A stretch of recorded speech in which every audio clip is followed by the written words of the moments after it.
Hello बच्चों, आप हैं बिंदु चौधरी के साथ राजस्थान सरकार और वेदांता के CSR इनिशिएटिव ई कक्षा में, जिसके टेक्निकल पार्टनर हैं मिशन ज्ञान। बच्चों, हम इंग्लिश लिटरेचर कर रहे हैं और इंग्लिश लिटरेचर में भी हमारी पोएम चल रही है। आज हम लेंगे सेकंड पोएम और सेकंड पोएम का नाम है on time, which was written by John Milton. John Milton के बारे में आपने बहुत सारी पोएम्स पढ़ी हैं, आपके 11th क्लास में भी ये चल रहा था, 10th में भी था, और कई पोएम्स आपके अलग अलग सिलेबस में भी आप इसे कवर अप कर रहे हैं। तो आज हम पढ़ेंगे about poem and poet and poetic devices. लेकिन उससे पहले एक ज़रूरी बात भी कि आपको जो फर्स्ट पोएम अपनी हुई थी ए लेक्चर ऑन ए शेडो, याद है? वो है, आप उस चीज़ को कवर अप करने की कोशिश कर रहे हैं। आपको बार बार कह रहे हैं कि टाइम बहुत कम है और सिलेबस को बार बार रिवाइज करेंगे तभी आप इसे पूरा कर पाएंगे। सो आज हम अपनी सेकंड पोएम ले रहे हैं, तो तैयार हैं अपनी अपनी कॉपी पेन और बुक्स लेके, बिकॉज हम आज क्या कर रहे हैं, अभी मैंने आपको बताया पोएम के बारे में पढ़ेंगे, पोएट के बारे में पढ़ेंगे और जो जो पोएटिक डिवाइसेस इस पोएम में यूज़ की गई है उसके बारे में हम बात करेंगे।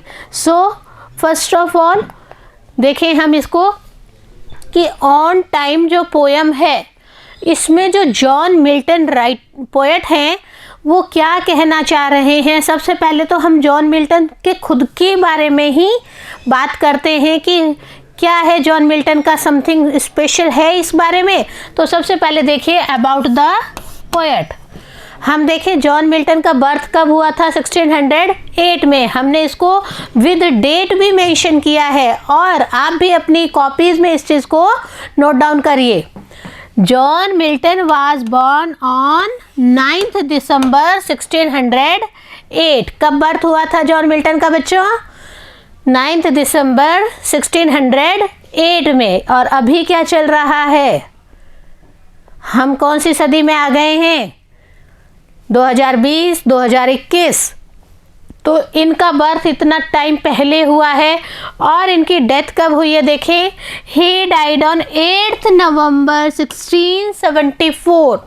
तो इन बिटवीन जो 1674 में इनकी डेथ हुई थी, उसके बीच में, बर्थ और डेथ के बीच में इनका जो लाइफ है, इनकी जो बुक्स हैं, इनके जो वर्क हैं, वह भी बहुत अच्छे इन्होंने किए हैं। उसे देखें हम।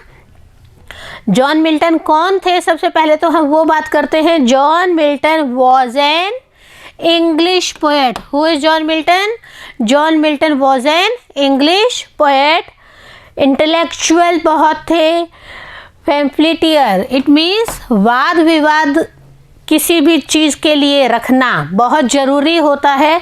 और he is one of the prominent pamphleteer and historian. इतनी सारी चीज़ें होने के अलावा इनकी जो मेन क्वालिटी थी वो क्या थी?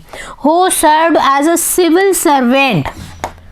Who served as a civil servant for the commonwealth of England. Commonwealth of England में इन्होंने एज अ सिविल सर्वेंट भी काम किया था। ये बहुत इंटेलेक्चुअल थे और क्या थे? पैम्फलेटियर थे। बहुत ही अच्छा वाद विवाद में अपने आप को रखने में सक्षम थे। इनका जो काम करने की शैली थी वही अपने आप में गजब थी बच्चों। इसके अलावा इन्होंने क्या किया? Council of states and later under Oliver Cromwell. तो इनका जो वर्क है वो बहुत ही शानदार है और इनका उल्लेखनीय वर्क आज भी हम देखते हैं। किस रूप में देखते हैं? देखिए, he is best known for writing paradise lost. इनकी एक बुक है, इसके कई एपिसोड्स आए थे इस बुक के, पैराडाइज लॉस्ट के। हेल एंड हेवन की बातें की गई थी उसके अंदर, है ना? तो उसके बारे में भी इनका जो बेस्ट नोन राइटिंग है पैराडाइज लॉस्ट का, इनके लिए उल्लेखनीय वर्क के रूप में इसे लिया जाता है। और ये कब किया गया? 1667 में, which is widely regarded as the greatest epic poem in English. सबसे अच्छी, सबसे बड़ी एपिक पोएम के रूप में किसको लिया जाता है बच्चों? Paradise Lost, which was written by John Milton. हम जॉन मिल्टन के कई काम देखते हैं, लेकिन जब हम पैराडाइज लॉस्ट की बात करते हैं बच्चों, तो सारे काम और पैराडाइज लॉस्ट अपने आप में अतुलनीय काम में आ जाते हैं। He was a prominent author during a time of political upheaval and religious flux। ये सबसे मेन बात है। आपको पता है कि हमारे यहाँ पे भी और विदेशों में भी जब राजा महाराजा होते हैं, वो अपने स्वयं के राज का भी रखते हैं। क्यों रखते हैं? For their own self praising, अपने खुद को प्रेज करने के लिए। और जो पोएट हैं, जो राजकवि होते थे, वो भी क्या होते थे? पोएट लॉरिएट, वो भी राजा की प्रशंसा के बारे में ही जनता को बताते थे। तो जब पॉलिटिकल अपहेवल चल रहा था, अप डाउन्स चल रहे थे, रिलीजियस फ्लक्स चल रहा था, एक तरह से उठान की तरफ, पतन की तरफ जब हम बात करते हैं, तो उस वक्त के प्रोमिनेंट ऑथर के रूप में जॉन मिल्टन का काम बहुत ही सराहनीय है, प्रिजिबल काम है इनका। His poetry and prose reflect deep personal convictions and passion for freedom and self determination। कितनी अच्छी बात कही है। देखिए कि जो जॉन मिल्टन है, ऑथर के रूप में हमने देख लिया, एपिक पोएम राइटर के रूप में हमने इसे नोट डाउन किया। और क्या है कि जो जॉन मिल्टन है, इनकी भले ही हम पोएट्री पार्ट ले लें, भले ही हम प्रोज पार्ट ले लें, होता क्या है, दोनों क्या ही डीप पर्सनल कन्विक्शंस के बारे में ये लिखने की कोशिश करते हैं। और इनका जो पैशन है, इनका जो झुकाव है फ्रीडम और सेल्फ डिटर्मिनेशन के प्रति, अपने आप को सेल्फ डिटरमाइन करना और फ्रीडम के लिए बात करना, तो सबसे पहले ये बात कई कवियों ने उठाई और उनके साथ साथ और किसने उठाई? John Milton.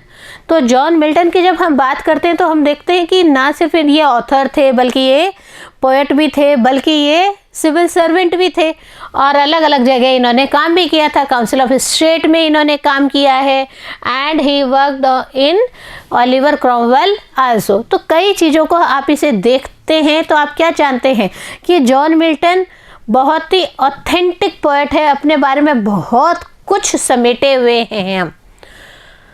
जॉन मिल्टन की बात की, आपके सिलेबस में जॉन मिल्टन की एक पोएम है जिसका नाम है on time. What is the name of the poem? On time. क्या मतलब होता है ऑन टाइम? हम बार बार इसकी बात भी कर रहे हैं।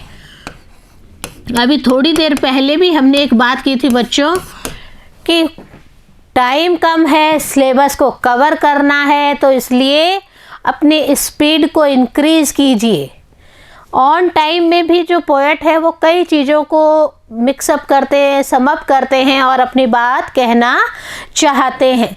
तो जब हम कहते हैं कि जॉन मिल्टन है, ऑन टाइम के बारे में लिखा है, तो क्या क्या चीज़ें आ रही है वो तो ज़रूरी है ना देखना। तो सबसे पहले ऑन टाइम में इन्होंने क्या लिखा है, पोएम के बारे में हम पढ़ते हैं तो हम क्या देखते हैं बच्चों? In the poem on time Milton deals with an idea. एक आइडिया साथ लेके चल रहे हैं इस ऑन टाइम पोएम के अंदर। किस बारे में है वो आइडिया? देखिए, that life on the earth is wrought with constant change and decay. हमारी जो अर्थ है, इस पे हमारी जो लाइफ है वो कांस्टेंट चेंजेस और डिके, मतलब क्षीण होती जा रही है, ख़त्म होती जा रही है। क्या अर्थ ख़त्म होती जा रही है या हमारी लाइफ ख़त्म होती जा रही है? देखिए, इसमें विद एक आइडिया लेके चल रहे हैं पोएट कि जो लाइफ ऑन द अर्थ, पृथ्वी पर जीवन जो है वो फिनिश होने की कगार पे है, कांस्टेंट चेंजेस आ रहे हैं। आप भी जानते हैं कि हम क्या कहते हैं कि हमारे जो फोर फादर्स थे, कौन थे वो? मंकी। धीरे धीरे उनका पूंछ निकल गया और उनका और भी कई प्रोसेस हुए और हम इंसान के रूप में डेवलप हो गए, ऐसा माना जाता है। तो यहाँ पे जो पोएट है वो भी इस पोएम में क्या कह रहे हैं कि life on the earth is wrought with constant change and decay. एक और चीज़ है, पोएट यहाँ पे डील कर रहे हैं किसके बारे में? He the poet deals with one of the common की देखिए यहाँ पे स्पेलिंग गलत है तो मैंने इसको हटा दिया है, with the common theme in all of medieval और रिनेसेंस लिटरेचर। जब हम मिडिएवल और रिनेसेंस लिटरेचर की बात करते हैं तो जो पोएट है वो भी उस पुनर्जागरण काल के बारे में बहुत कुछ बताना चाह रहे हैं, बहुत कुछ एक्सप्रेशंस है। और क्या है, द थीम ऑफ म्यूटेबिलिटी और the idea that life on earth is full of constant and changes. Constant भी कैसे कांस्टेंट, नेगेटिव जो चेंजेस हैं यहाँ पे पोएट जो इंडिकेट कर रहे हैं वो किसके ऊपर इंडिकेट कर रहे हैं बच्चों? पोएट कह रहे हैं कि जो idea on earth is full of constant and mainly negative concept को लेके ये चल रहे हैं। जो जो लाइफ में नेगेटिव चेंजेस आ रहे हैं उनके बारे में बताया जा रहा है। एक और चीज़ देखिए, the inevitable passage of time was a particularly painful example of such change. देखिए क्या है कि पैसेज ऑफ टाइम, एक समय बीतता है और कई जगह हमें अपनी ज़िंदगी के दुख भरे पेनफुल जो टाइम है वो स्पेंड करना है। देखिए एग्जाम्पल इनका of such change specially since it ultimately involved physical deterioration and then eventually physical death. Clear हो रहा है पोएम की समरी देख के बच्चों? आपको पोएम की समरी से पहचान में आ रहा है कि पोएट यहाँ पे कौन सी चेंजेस के बारे में बात करना चाहते हैं। Here the poet want to express his ideas on painful changes specially ultimate involved physical deterioration and eventually physical death. हम मोरली कई बार मर जाते हैं, कहीं कोई गलत काम होता है और हम उसका साथ देते हैं तो हम मोरली डाउन होते हैं नहीं होते हैं बच्चों? तो सेम कंडीशन हमारा जब फिजिकल डेथ होता है तो हमारी ये जो बॉडी है ये अपना साथ छोड़ देती है। तो यहाँ पे इस पोएम में भी जो पोएट है वो बार बार नेगेटिव कंसेप्ट लेके आते हैं और वो क्या कहते हैं कि हमारी जो फिजिकल बॉडी है, हमारा जो फिजिकल डेथ है वो यहाँ पे प्रूव होता है। और हम क्या कहते हैं कि life on earth is very short, क्षीण होती जा रही है, कम होती जा रही है। पहले हम कहते थे कि हमारे जो बुजुर्ग हैं वो बहुत सालों तक जिंदा रहते थे, परंतु अब जो टाइम है वो बहुत कम होता जा रहा है। Scientist are also paying attention on that what are the causes for all of this. But यहाँ पे जो पोएट हैं उनके बात करने का तरीका, उनको पोएम में रखने का तरीका नो डाउट बहुत ही पावरफुल एग्जाम्पल्स के रूप में इन्होंने रखा है। एक और चीज़ है इसमें कि जैसे अदर राइटर्स हैं वो क्या कर रहे हैं उससे भी हम बात करके देखें। Like many other writers of this era का मतलब अभी का समय नहीं कह रहे हैं हम बच्चों। हम कौन सा समय कह रहे हैं? हम बात कर रहे हैं when John Milton was alive in that period 1608 to 1674. Like many other writers of his era, an era dominated by Christian thinking। और वो era भी स्पेशली कौन सा था? जहाँ पर क्रिश्चियनिटी की बात ज़्यादा की जाती थी, क्रिश्चियनिटी कंसेप्ट्स की बात में उनके थॉट्स की बातों को ज़्यादा प्रोमिनेंटली एक्सेप्ट किया जाता था।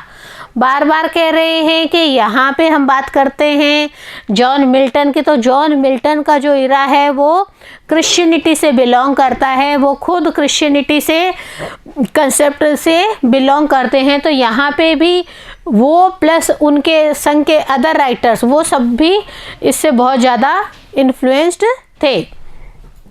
मिल्टन का एक और कंसेप्ट है बच्चों, क्या है वो कंसेप्ट देखें। Milton emphasized that humans can escape the ravage of time जो ह्यूमंस हैं वो टाइम के बारे में एस्केप कर सकते हैं। क्या कर सकते हैं? By attaining an eternal life in heaven that is full of joy. क्या आप खुश रह रहे हैं अपनी लाइफ में? यस, नो डाउट आप रह रहे हैं बच्चों। Be positive, be optimistic. क्यों नहीं रहेंगे? हम पॉजिटिव रहेंगे और हम खुश भी रहेंगे। हम पॉजिटिव है इसीलिए तो हम खुश रह रहे हैं। तो हम क्या कर रहे हैं कि जो मिल्टन है वो भी एम्फसाइज करते हैं, जोर देते हैं। किसके ऊपर जोर देते हैं? कि जो ह्यूमंस हैं वो अपने टाइम का प्रॉपर यूज़ लें। और वो क्या कहना चाहते हैं? जो हमारी एटर्नल लाइफ है हेवन के अंदर, that is full of Joy. अगर आप माने तो यही हमारा हेवन है, यही स्वर्ग है। क्यों? क्योंकि हम सुबह उठते हैं, मदर आपकी खाना तैयार करके देती हैं, फादर आपको कमा के ला के देते हैं, और आपकी जो मोरल ड्यूटी है वो आपके लिए क्या है? आप पढ़ाई करें। किसके साथ? हमारे जैसे टीचर्स के साथ पढ़ाई करें और संग में पैरेलल आपकी बुक्स की हेल्प लें। और कोई भी प्रॉब्लम आती है तो schools are there, school teachers are there with you. तो आपके पास में बहुत सारे कंसेप्ट है। So you will enjoy our life on this heaven. यहाँ पे हम इस हेवन की बात कर रहे हैं, तो इस हेवन में हमें अपनी इस लाइफ को एंजॉय करना है। एंजॉय कैसे करना है बच्चों? अपने टाइम को डिवाइड करिए, अलग अलग पार्ट्स में, अलग अलग सब्जेक्ट्स में डिवाइड करके लेके चलें और बार बार प्रैक्टिस में लें अपने स्टडीज़ को। Because this one is the enjoying time for you and this enjoying with studies is the most important thing. हमने बात कर ली पोयम की, हमने बात कर ली पोएट की, लेकिन ये ऑन टाइम में कई सारे पोएटिक डिवाइसेस भी यूज़ किए हैं। तो आप ये देखिए कि कोई भी पोयम लिखना क्या आसान होता है क्या बच्चों? चलो पोयम नहीं, हम तो ये बात कहते हैं कि क्या कोई भी कहानी लिखनी आसान होती है क्या बच्चों? यस, कहानी के लिए भी आपको बात रखने का तरीका आना चाहिए, कहने की बात होनी चाहिए कि आप किस तरह से अपने थॉट्स का एक्सप्रेशंस करते हैं। परंतु जब हम पोयम की बात करते हैं तो पोयम में जो इसका मेन लिटरेचर है उसको आपको इंक्लूड करके चलना ही पड़ेगा। और जब तक आप इसको लेके नहीं चलेंगे तो आप अच्छी पोयम नहीं लिख पाएंगे। तो पोयम में पोएटिक डिवाइसेस भी होते हैं, और इन this poem on time John Milton uses lots of poetic devices. क्या क्या है हम स्टेप वाइज यहाँ पे फर्स्ट वीडियो में बात करते हैं, बिकॉज सेकंड वीडियो में जब हम स्टेंजास एक्सप्लेनेशंस करेंगे तो मैं ये चाहूँगी कि आप अपनी बुक्स में जो ये भी पोएटिक डिवाइसेस नोट डाउन कर रहे हैं इनको बराबर अपने साथ रिपीट करें, बोलें उस टाइम कि yes ma'am on that time आपने हमें ये चीज़ बताई थी और ये यहाँ पे स्टेंजा एक्सप्लेनेशंस में हमारे यूज़ में आ रही है। सो पोएटिक डिवाइस की बात करते हैं तो हम क्या देखते हैं बच्चों? On time is about times influence. इसमें मेनली इस पोएम में मेनली क्या बात हो रही है? टाइम का इन्फ्लुएंस बताया जा रहा है। किस पे बताया जा रहा है? On the world and the people who live in it. Time की इम्पोर्टेंस, इन्फ्लुएंस बताया जा रहा है पीपल के ऊपर और इस पूरे वर्ल्ड के ऊपर। तो ये जो मोस्ट इम्पॉर्टेंट टाइम है ये उस समय के टाइम की बात चल रही है, और वहाँ पे ऑन टाइम लिखते वक्त जो मिल्टन है उनके दिमाग में जो ऑन टाइम की इम्पोर्टेंस है पूरे वर्ल्ड के लिए और जो लोग इस वर्ल्ड में रहते हैं उनके लिए, वो नो डाउट बहुत ही अच्छे रूप में इन्होंने लिखी है। और क्या लिखा है इन्होंने देखें, throughout the all poem Milton is able to personify कर रहे हैं किसको? टाइम को। What is this personification? हम बात कर रहे हैं पर्सोनिफिकेशन को ही यहाँ पे यूज़ किया गया है। तो ये क्या है पर्सोनिफिकेशन?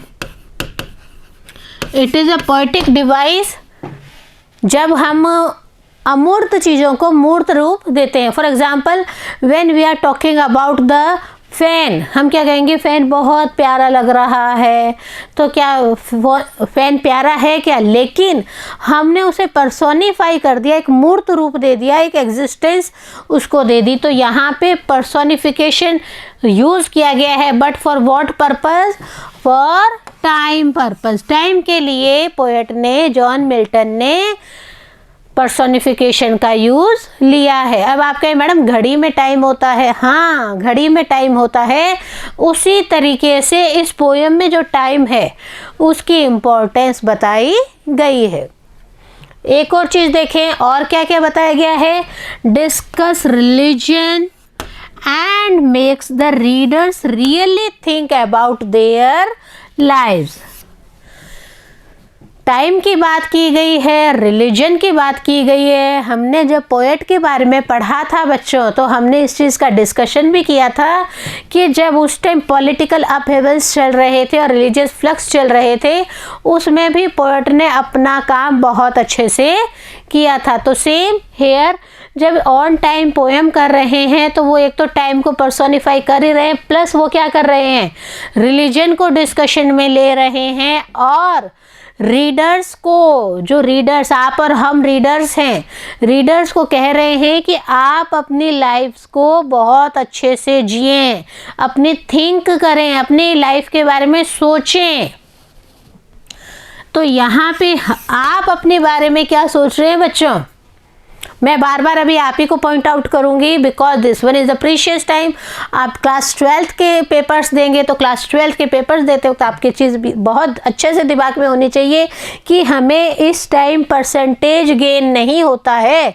तो हम क्या करेंगे, परसेंटेज गेन नहीं होने की कंडीशन में क्या करेंगे आप अच्छे कॉलेज में, अच्छे इंस्टीट्यूट में या फिर अच्छी जगह एडमिशन्स नहीं ले पाएंगे।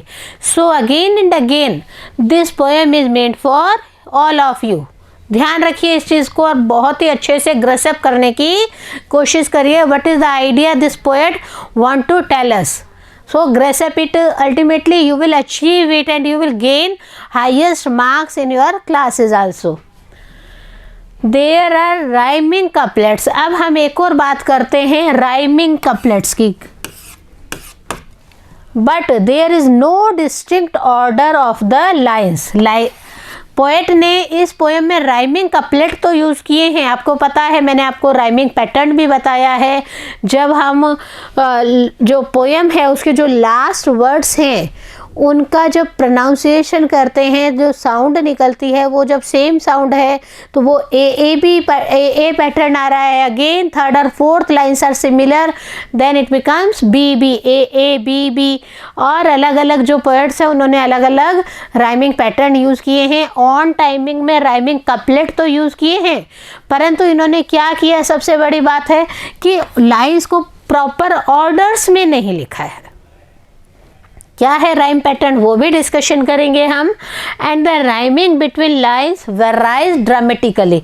ये सबसे बड़ी बात है कि जो राइमिंग है, राइम स्कीम पोएट ने इस पोएम में स्पेशली करी है, वो क्या करी है, वो वेराइज कर रही है, मतलब डिफ़र कर रही है। एक लाइन से दूसरी लाइन में तुकबंदी कई बार हो पा रही है, कई बार नहीं हो पा रही। कहाँ पे नहीं हो पा रही, we will discuss that one also in this poetic devices. तो कई चीज़ें बच्चों ध्यान से देखें, कहाँ पे पोएट जो है वो किस चीज़ को यूज़ कर रहे हैं, किस चीज़ को नहीं कर रहे हैं। सबसे बड़ी बात देखिए, पोएम लिख दी but there is no evident climax, climax नहीं लिखा पोएट ने। और turning points that stood out, climax में हम कहते हैं ना कि टर्निंग पॉइंट, जैसे शेक्सपियर क्या करते थे, फर्स्ट ऑक्टेव लाइंस में तो अपनी बात को रखते थे, लास्ट सस्टेट लास्ट की जो 6 लाइनें होती थी उनमें वो उस चीज़ को क्लाइमैक्स के रूप में ले जाके ये कारण हुआ क्यों हुआ करके वो उस चीज़ को आगे हमें पुटअप करते हैं। In this poem John Milton ने क्या किया, कोई क्लाइमैक्स ही नहीं रखा और वो जो टर्निंग पॉइंट्स होते हैं वो कहीं पे खो रहे हैं, कहीं पे हमें मिल नहीं रहे हैं। और हम ये कह सकते हैं कि there is no climax of this poem. The whole poem is of very high energy. अलग अलग पॉइंट्स के, अलग अलग लेवल्स की हम बात कर रहे हैं बच्चों, तो हम एक और चीज़ क्या देखते हैं कि ये जो पूरी पोएम है इसमें हमें हाई एनर्जी मिल रही है और क्या मिल रहा है, and has a strong character about it. अपनी बात को कहना, अपनी बात को रखना हम सब जानते हैं, लेकिन अपनी बात को स्ट्रॉन्गेस्ट रूप में कहना कि सामने वाले को समझ में आ ही जाए और हम प्रूव कर दें कि हमने ये जो बात कही है ये इस तरीके से सही है। तो सेम हियर, पूरी जो पोएम है बहुत अच्छी हाई एनर्जी को यूज़ में लेके लिखी गई है और स्ट्रॉन्ग कैरेक्टर है उसको अडॉप्ट किया गया है इसके अंदर। एक और चीज़ है जो जॉन मिल्टन इस पोएम में कहना चाहते हैं, in this poem Milton uses personification as his main literary device. हमने पर्सोनिफिकेशन का एग्जाम्पल भी देखा कि क्या क्या है, वो हमने फर्स्ट जो पैसेज है उसमें देखा, ऑन टाइम, टाइम के बारे में वो पर्सोनिफाई कर रहे हैं। लेकिन सिर्फ टाइम को ही नहीं करा है बच्चों, पोएट ने और भी कई चीज़ों को पर्सोनिफाई किया है। What are these things, let's know. Milton gives time human like qualities. Milton ने, सबसे बड़ी बात हम बार बार कह रहे हैं, मिल्टन ने क्या किया है, टाइम को ह्यूमन लाइक क्वालिटीज़ दे दी है। जैसे एक ह्यूमन बीइंग में क्वालिटीज़ होती हैं वैसी ही क्वालिटीज़ पोएट ने टाइम को मेंशन करते हुए दी है।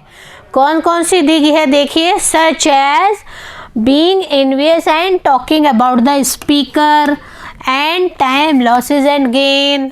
हम क्या कह रहे हैं, स्पीकर की बात करते हुए भी मिल्टन ने इस चीज़ को पर्सोनिफाई किया है, एंड टाइम का नुकसान हो रहा है, टाइम को टाइम बढ़ रहा है, टाइम घट रहा है, बहुत कम टाइम बचा है या अभी तो बहुत सारा टाइम बचा है। तो यहाँ पे कई चीज़ों को जब हम स्टेंजा वाइज एक्सप्लेनेशंस करेंगे बच्चों, तो हम क्या देखेंगे, पोएट ने टाइम को पर्सोनिफाई करते वक्त उसकी चीज़ों को भी बताने की कोशिश की है कि क्या क्या चीज़ें वो यहाँ पे कर सकते हैं। देखिए यहाँ पे, the speaker is talking to time, speaker time को कह रहे हैं, अबाउट कंज्यूमिंग हिम, कितनी बड़ी बात है, समय को कह रहे हैं मेरे को कंज्यूम कर लीजिए, and eventually talking his life, और अपनी खुद की लाइफ के बारे में ही पोएट यहाँ पे बताने लग जाते हैं। जब वो पोएट टाइम को कहते हैं अरे यार आप मेरा यूज़ लीजिए, तो यहाँ पे कहीं ना कहीं जो पोएट है वो अपनी पर्सनल लाइफ को शेयर कर रहे हैं हम सबसे। एक और चीज़ है, थर्ड लाइन में जब पोएट यूज़ करते हैं, एक लाइन का यूज़ हो रहा है, थर्ड लाइन क्या है वो लाइन देखिए, whose speed is but heavy plummet space. Time का ही डिस्कशन है, लेकिन किस रूप में देखें, this word plummet actually stands for a lead weight which made clocks run. घड़ी चलती है, घड़ी में क्या चलता है, क्या घड़ी हाथ पांव लेके चलती है, क्या उसके हाथों का मूवमेंट हो रहा है, पाँव का मूवमेंट हो रहा है। हम सब ने घड़ी देखी है बच्चों, घड़ी में हमने क्या देखा, एक बड़ी सुई है, एक उससे छोटी सुई, और एक जो चुक चुक चुक जल्दी जल्दी जल्दी जल्दी चलती है ना। तो हम क्या देख रहे हैं कि जो ये घड़ी है ये अलग अलग समय ले रही है, और अलग अलग समय में भी जो क्लॉक है वो भाग रहे, हम कह रहे हैं टाइम भाग रहा है, अरे टाइम के साथ हमें भी भागना है। यही तो पोएट की मेन थीम है, मेन वो यही कहना चाहते हैं बच्चों आपसे और हमसे कि यूज़ दिस टाइम। और यहाँ पे भी देखिए ये लाइन जो कह रही है ये क्या है यहाँ पे एक्चुअल में, कि आप अपनी बात को जल्दी से अच्छे से, जैसे घड़ी चलती रहती है अपनी बात कहती रहती है, चलो चलो चलो, same condition is with us कि हमें भी तो यही काम करना है। एक चीज़ और है, सेकंड लाइन में देखें, call on the lazy leaden stepping hours.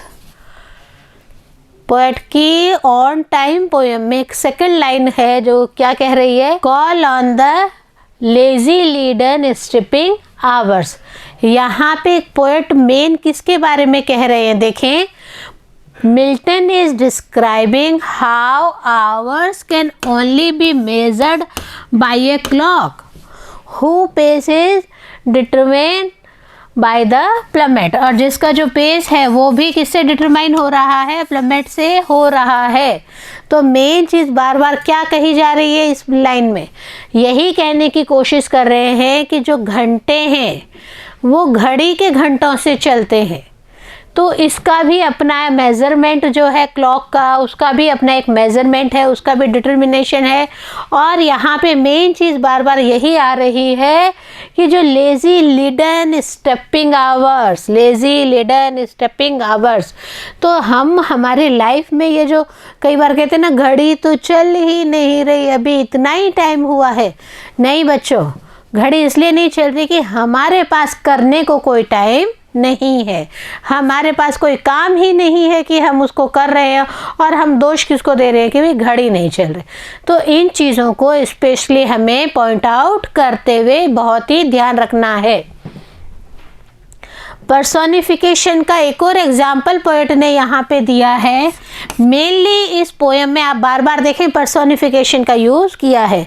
क्या है यहाँ पे, कैपिटलाइजिंग द वर्ड। इन्होंने कई वर्ड्स को कैपिटलाइज कर दिया है। नाउन्स होते हैं, आपको पता है, हम नाउन का फर्स्ट वर्ड होता है उसे कैपिटलाइज करते हैं। तो यहाँ पे पर्सोनिफिकेशन कर दिया गया। किस किस का किया है बच्चों, देखें, टाइम का किया है, समय का तो पोएम ही है तो समय का तो करना ही है, और किसका किया है, जॉय, खुशी। हम बार बार बात करते हैं कि हमें अपने समय का सही कंज्यूम करने पर जो हमें इंटरनल जो सेटिस्फेक्शन मिलता है वो बहुत ही ज़्यादा मायने रखता है। ट्रुथ की हम बात करते हैं, ट्रुथ, सच्चाई। और हमें पता है बच्चों, आप बिल्कुल सच बोलते हैं कि यस मैम, आज मैंने रीड आउट किया आपके साथ साथ, देखिए आप इस पोएम में। और पीस को भी इन्होंने पर्सोनिफाई किया है, पीस को भी इन्होंने कैपिटलाइज्ड वर्ड के रूप में लिया है। व्हाट इज दिस पीस, शांति। हाँ जी, शांति के बारे में बात कर रहे हैं। शांति पड़ोस वाली शांति नहीं बात कर रहे हम शांति की बात कर रहे हैं कि जहाँ पे हम एकदम काम होके, एकदम निश्चिंत होके अपने काम को करने के लिए ओबे करने लग जाते हैं। इसके अलावा मेन चीज़ है डेथ के बारे में बात करना, लव के बारे में बात करना, एंड चांस के बारे में बात करना। तो पोएट ने जब पोएम में इन सब वर्ड्स को कैपिटलाइज्ड करने की भी कोशिश की, it means lot of personifications are used here. एक और चीज़ देखें, यहाँ पे हम बात कर रहे थे कि मैं आपको इस पोएम की राइम स्कीम बताऊंगी। मैंने आपको ये भी कहा था कि जो कपलेट्स हैं वो वेराइड हो रहे हैं, जो एक लाइन है वो कई टाइम बाद में दूसरी लाइन से रिपीट होती प्रतीत हो रही है। तो so in this poem on time, what is the rhyme scheme of the poem, क्या है देखें, ए बी। पहली ये जो दो लाइनें हैं ये तो A B, it means first और थर्ड लाइन आपस में पेयर बना रही है, और सेकंड और फोर्थ लाइन जो है वो आपस में पेयर बना रही है। उसके बाद में देखिए सी डी डी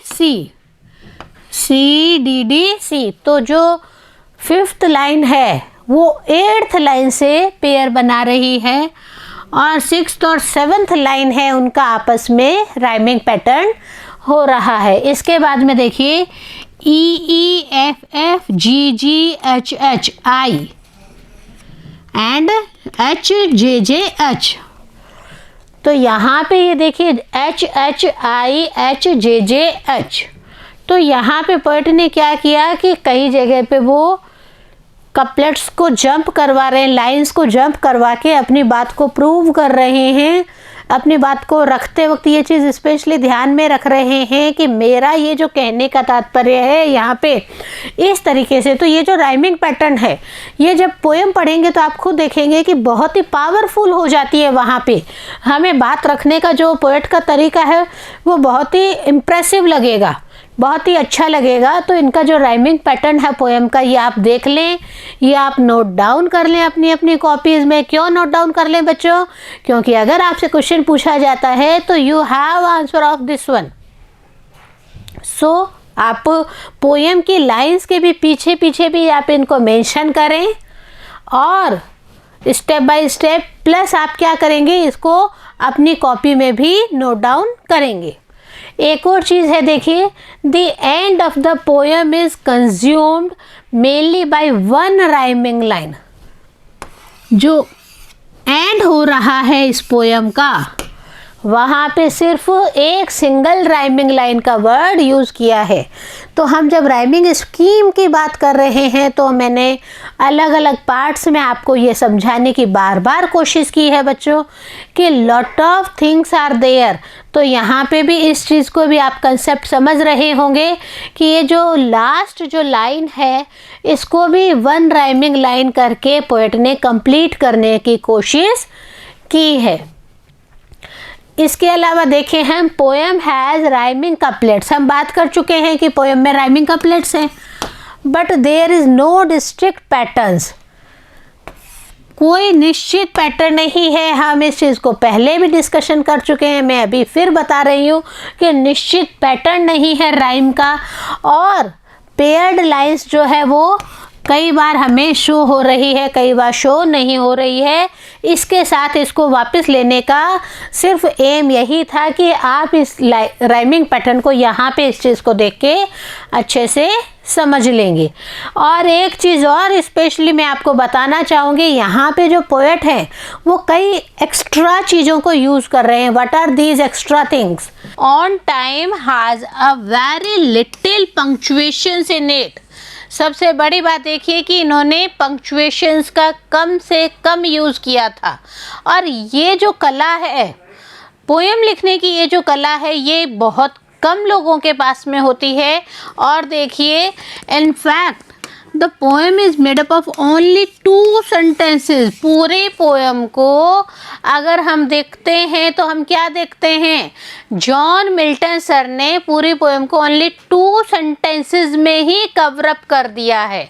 तो यहाँ पे कवरअप करना अलग चीज़ है, लेकिन कवरअप करते वक्त उन्होंने और इसमें 2 सेंटेंसेस में और क्या क्या यूज़ किया देखिए, many commas and semicolons to create very complicated and lengthy sentences।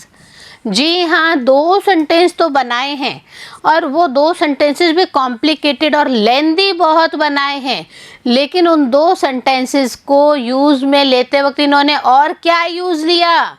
इन्होंने यूज़ लिया बच्चों कॉमास एंड सेमीकोलन्स का, जिससे कि ये अपनी पोएम को अब्रिविएट करने में सफल हुए। अपनी पोएम को हम लोगों के सामने 2 सेंटेंसेस में लेके आए। होप आप इस चीज़ को समझ रहे हैं और समझ रहे हैं पूरा जो आज हमने पढ़ा। जी हाँ, आज हमने कवरअप किया है अबाउट द पोएट। पोएम की समरी हमने देखा और पोएटिक डिवाइसेस को भी हम रीड आउट कर रहे हैं। तो बच्चों, मैं आपसे एक ही बात कहना चाहूँगी, पढ़िए लेकिन सिस्टमेटिक वे से पढ़िए। और जब आप सिस्टमेटिक वे से कोई चीज़ करते हैं ना, तो नो डाउट वो आपको रिजल्ट भी अच्छा देती है। तो होप आपको ये सब समझ में आया होगा। You will read it again and write down in your copies. मिलते हैं अगले वीडियो में, तब तक बने रहिए बिंदु के साथ। नमस्कार।